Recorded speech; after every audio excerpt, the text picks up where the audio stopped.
This would be awesome. This would be great. We did, and we got a...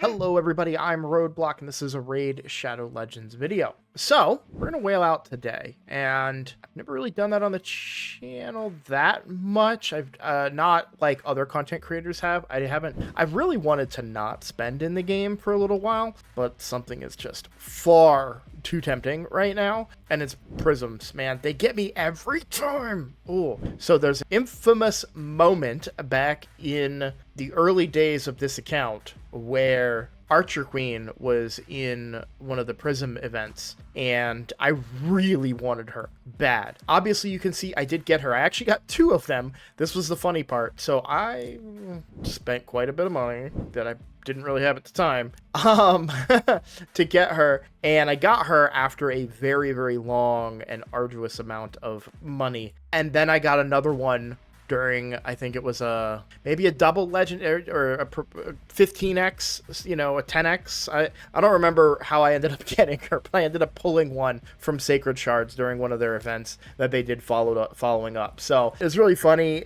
You know, I could have probably saved that money, but what are we doing today? So the summon pool, Prism Shards, whatever you want to call it. Headline champion is Teox. Teox amazing. While I have a relatively weak Lizardmen faction, his utility really comes from his kit. As I've said before, it's bad luck to go over the kit, but I do want to go over one specific part of the kit, and that is going to be the A1. The ally with the highest crit damage will team up and join the attack. This can be very, very effective in a lot of different areas of the game, especially something like Hydra in particular. So, good champion that I really, really want on my roster. Scales up, gets stronger, is even better in Lizardmen faction, which I actually do think, despite my limited Lizardmen on the account, Fushan is quite strong. And I would like to see, especially with Fushan's aura paired with Teox, a Python, and maybe even a little bit of stunning from Basatha, even now that I've recently got them. So it's just something to think about. I don't know, that's just theory crafting here, but I really want to go for this. So I have a budget in mind that we're going to go for here. But before I even do that, listen up. I just got a new promo link that you can use to follow along with me on my latest free-to-play adventure and get a free Elenaril, as well as 3 more powerful epics as you level up. Here's how to do it. Log out of Plarium Play and uninstall. Click the link in the description and register with a brand new email. Launch Raid and complete the tutorial. Go to your inbox and claim your first champ. Don't miss out on your chance to get Elenaril right after signing up, as well as Fayne, Uugo, and Tagoar as you progress through Raid. Click on my link right now and let's crush this together, because I'm gonna try and save myself some money. I did the 2 tournaments, the 2 Lizardmen tournaments, so we're gonna try and pull these first before I even spend a penny. Okay? Oh, and by the way, before anyone is like, well, did you start your new job? Do you actually what I'm really doing is reinvesting a lot of the money that I've made from you guys. So I've been saving all of the money that I've made from this channel, and I decided that I was just going to save it and save it and save it. And what I'm doing now is essentially taking that and investing it into the game, making hopefully a very good video out of it. So please remember to like, subscribe if you're new here. It's a huge help to me and can help me make more videos like this. So here we go. We'll start with these 2 pulls, and then we'll whale out a little bit. Aox. Hey, that's a +1 for my Aox. I like Aox a lot. We'll talk about his kit real quick. I made a whole video on Aox recently, but what I love about Aox is the passive to increase duration of random debuffs. This can be very effective. This was an old school strategy for Iron Twins. I've used it in some other areas around the game as well. It's a very, very good ability to increase the duration of, now it is random debuffs, but still to be able to increase duration of debuffs whenever he gets hit is very valuable. I like it a lot, and I think, you know, if you're looking for early game help, Aox is a very good option. Venom Mage, I think that's a plus. I think I already have a +4 Venom Mage, so I think that's food. But yeah, okay, so we are gonna whale. Be right back. All right, we are back, and it is time to pull again. So a couple of other things that I didn't get to talk about was Nekmo Thar. Really also want Nekmo Thar, which is another reason why this is a good incentive. I don't know too much about the Frog or Karen the Harvester, to be completely honest with you guys. They're just not champions that I've ever really had on my radar, but they would be new to the account, so great. More Pythions would give me the ability to get more Lizardmen faction Guardians going as well, so I would not be terribly upset about that. But Nekmo Thar would be an awesome consolation prize if I cannot get Teox. So let's jump right into it. This is probably it. So we've got 10 pulls plus another 2. So I'm going to give you all 10 at once, and then we'll do the last 2. Come on, baby. We want to see gold. Let's go. Let's go. Here we go. Here we go. Want to see gold. We want to see Good Lord. Not a fan of you, Good Lord. Not what we're looking for. Gold. Come on. Something gold. Something gold. Gold! Oh! It hurts. Feel it in my chest. I have a feeling I'm not done wailing out. I really thought I was going to be done. I thought that was going to be it, but all epics going through pretty much all of the money that I've made from streaming. So, okay, well, I still have a little left. So let's guess we're going to be using that here. Be right back. All right, I really want to make a good video for you guys. So I really want to pull something here. What is the mercy system again? All right, well, we're at least going to be into the mercy system since it doesn't roll over, and we pulled 2 at the beginning, and then so we're at 14 right now. So we're going to hit, well, we don't know. We're not going to hit something because it's only a 4% per. So we could still, man, if we don't hit something in these 10, that's going to be painful. Little lag there. I thought we might have had some golds. Come on, baby. Come on. Don't do this to me. We're not doing this. You're not doing this to me. Are you? We interrupt this program with breaking news. You know what? They just wanted to save the drama for a single pull. That's what they wanted to do. All right, come on, let's see some gold here. Bro, what are we doing? Drama, right? They're helping me out. They're helping me make a better video. It's going to be on the last one. Here it goes. You know? They're just helping me make... Approximately 10 hours later. Okay, we're back. Whew! All right, our odds are pretty high. I estimate, based on my mathematical calculations, because I'm such a stud, 30% chance right now that we're going to hit. We got to see something in this 10. I mean, come on. Oh my God, seeing it. Yes, please. I'll take it. I will take it. Yes. Yes, Nekmo Thar. Yes. Another. Yes.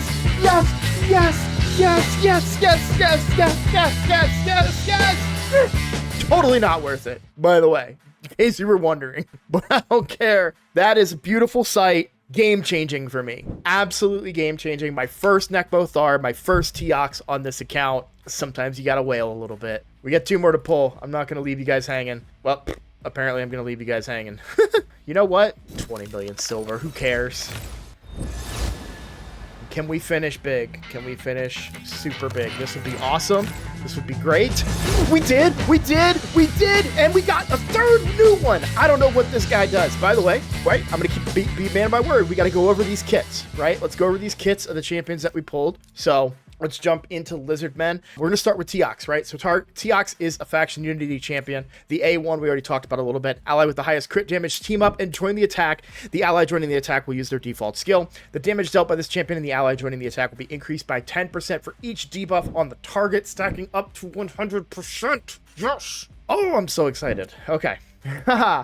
A2 is a single hitter, but it's a single target triple hitter. Each hit will ignore 10% of the target's defense for each debuff on the target, up to 50%, and each hit will also increase this champion's attack by 10%, up to 50%. Grants an extra turn if this kills an enemy. For the A3, we have attacks all enemies before attacking, places a 50% increase attack buff and a 30% increased crit damage on this champion for 2 turns, places an extra hit on enemies under any debuffs. If you have 1 faction unity Lizardman, you will ignore strengthen, ally protection, and shield. If there are 2 enemies killed by this skill while under a debuff, places a block revive on them. And then 3 faction allies, you deal 20% more damage for each debuff on each enemy. Then for the passive, fills this champion's turn meter by 5% whenever an enemy or an ally receives a debuff. Hell yeah. Has a 25% chance to counterattack when an ally is attacked by an enemy under a debuff if we have one faction ally. 2 faction allies decreases the damage this champion receives from enemies under debuffs by 50%,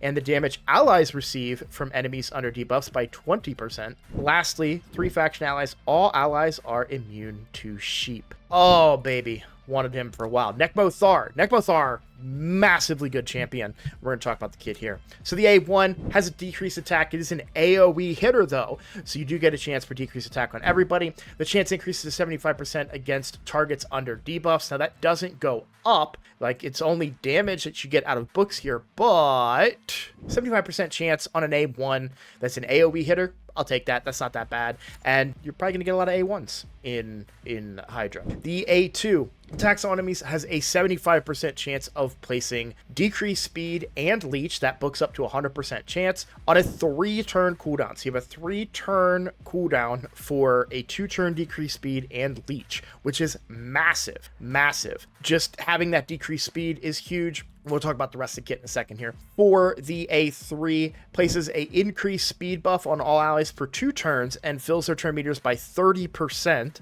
then grants this champion an extra turn. So you're talking about cycling through the decreased speed a lot, you're cycling through the turn meter a lot, and then the passive fills this champion's turn meter by 5% each time a debuff on an enemy is removed, transferred, or expires. And that isn't only debuffs placed by Nekmo-Thar. So any debuffs that are removed, transferred, or expire, if you think Hydra and how many debuffs you're churning out in Hydra, he's gaining 5% turn meter and turning that into more turn meter and increased speed for your team, turning it into decreased speed and leech to heal, and a decreased attack built in, and then increase ally speed by 19%. So a typical speed aura, but it's all battles, which is great. Awesome champion. Love Nekmo-Thar. Very happy about that. Now let's look at Karen. I am not familiar with this champion. So an AoE hit on the A1, they have a 50% chance to decrease speed, steals 5% of each enemy's meter, steals 10% of each enemy's turn meter instead if they're under decreased speed.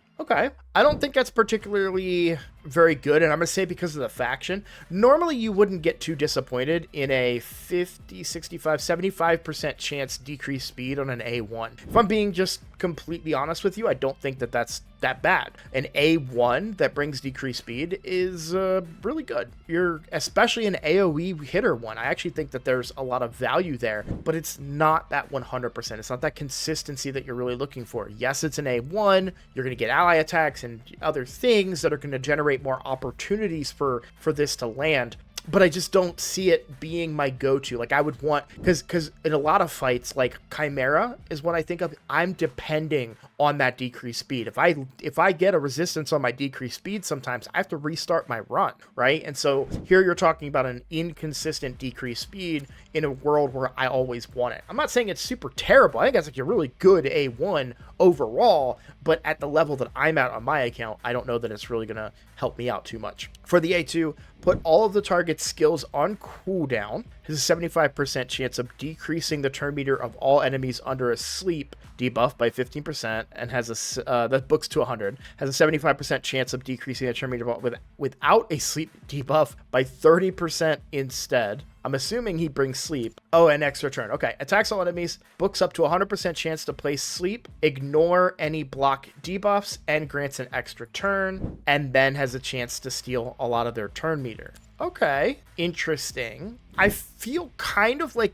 I could see similarities to Armand's here a little bit, because you're placing sleep, which is a hard crowd control, getting an extra turn, and stealing their turn meter. It's only 30%. Again, not on Armand's level, but it's interesting at the very least. All right, passive effect. When an enemy attempts to increase their turn meter, decreases the value of that turn meter fill effect by 25%. Whenever a sleep debuff is removed or expires on a target, instantly activates Master on that target. Does not work if a sleep debuff is removed by damage. If they're okay. So yeah, you sleep them. You remove the cooldown of somebody important because it's a single target. I may have said that it was multi-target. It's not. It's single target. and you're putting them on cooldown. And then when the sleep falls off of the other team, if for whatever reason they are faster than your team, you have a chance to put their skills on cooldown and steal some of their turn meter. And it's 15% if they're under a sleep, not 30%. Yeah. So I got some of the kit wrong in my initial reading. I'm sure you guys have already typed your comments. You can go ahead and delete those. I made the corrections.